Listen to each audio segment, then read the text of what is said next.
Dice. Dice হলো তোমরা বাড়িতে খেলেছো লুডো, ওই লুডোর ছকে ডাইস বলা হয়। সো ডাইসে রিজনিং সলভ করার জন্য তোমার দুটো জিনিস কথা মনে রাখতে হবে। এক number general dice and number 2 হচ্ছে standard dice. So standard dice আর জেনারেল ডাইস কি? স্ট্যান্ডার্ড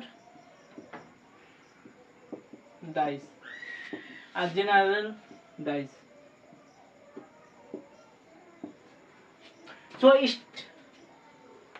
সো স্ট্যান্ডার্ড ডাইস হচ্ছে অপোজিট ফেস আর অপোজিট নাম্বার ইজ 7 এবং জেনারেল ডাইস বলতে যার adjacent face is equal to 7। So কিছু দেখা যাক।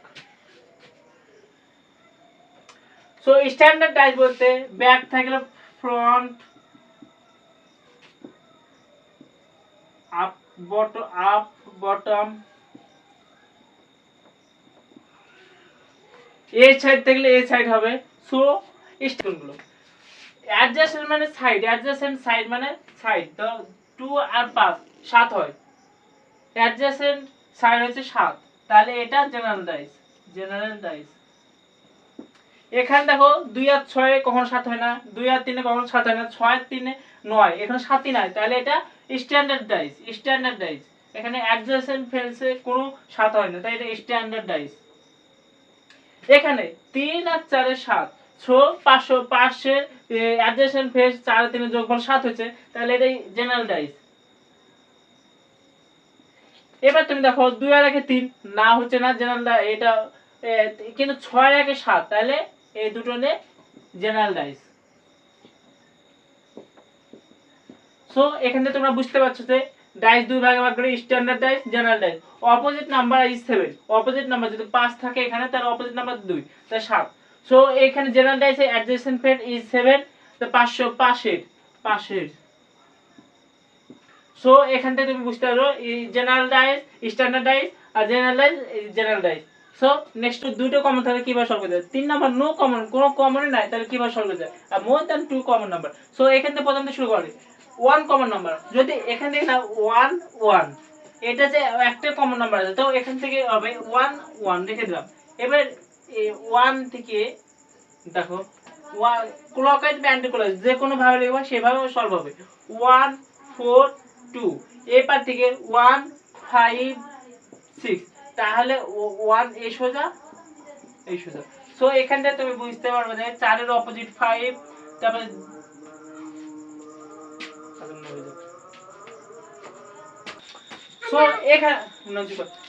এখানে দেখবা 4 এর অপোজিট 4 এর অপোজিট 5, এছাড়া 2 এর অপোজিট 6 আর 1 এর অপোজিট হবে, তাহলে এখানে 1 2 3 সব, তাহলে এখানে 3।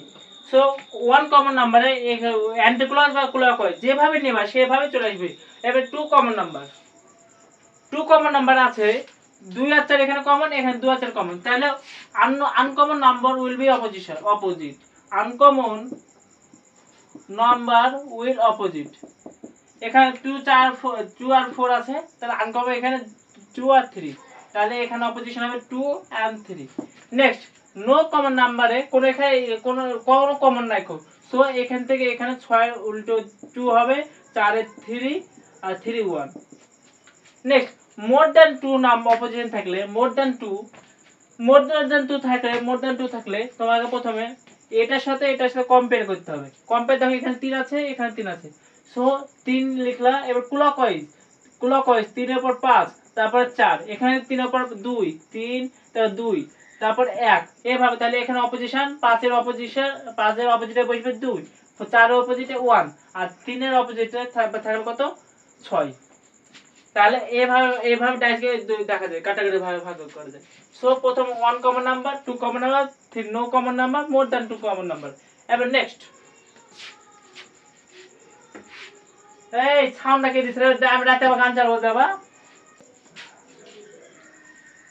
এই লকা কি কে গান চালাছে গো?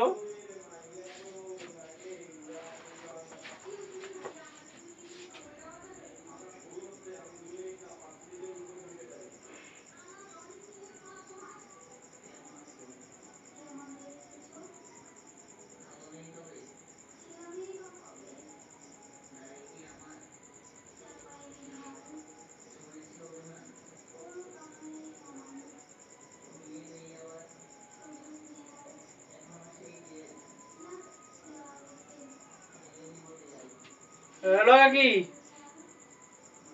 লগা কি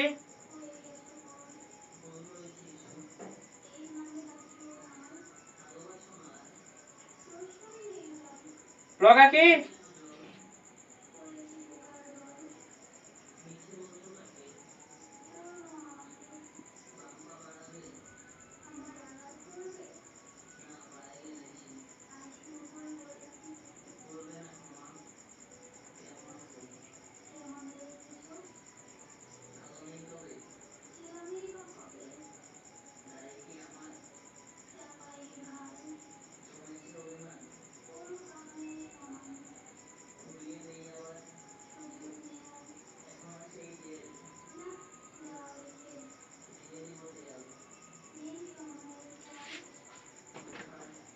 ও নয়ন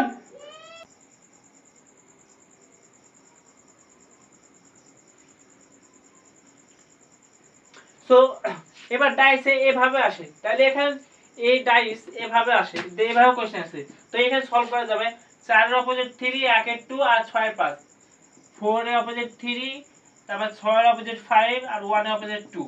এছাড়া ডাইস আরেক ভাবে আসে, তাহলে এখান থেকে 6 এর অপোজিট 3, তারপর 4 এর অপোজিট 5 আর 1/2, তাহলে এখানে 6 এর অপোজিট 3, তারপরে 1/2, 1 এর অপোজিট 2 আর 5 এর 4 এর অপোজিট 5। সো রিজনিং এর ডাইস এখান থেকে কোশ্চেন আসে, যা কোশ্চেন এখানে সলভ হয়েছে। সো সো এগুলো মনে রাখলে সব হয়ে যাবে, তোমার কমপ্লিট হয়ে যাবে। তোমাকে ওয়ান কমন নাম্বার প্রথমে তোমার জানতে হবে ডাইসের ভাগ্যি, জেনারেল ডাইস আর স্ট্যান্ডার্ড ডাইস। স্ট্যান্ডার্ড ডাইসের অপোজিট এই যোগফল 7 হবে, আর অ্যাডজাসেন্ট ফেরেস 7 হবে যে জেনারেল ডাইসে। এবং এরপর নো কমন নাম্বার, তারপর 2 common number, no common number, তারপর মোর দেন 2 কমন নাম্বার। এভাবে থাকলে এই কিভাবে বের করতে হয় এগুলো দেখে নাও। তারপরে এইভাবে এভাবে আসে 4 1 3 2 6 1 3, এরপর তুমি দেখবা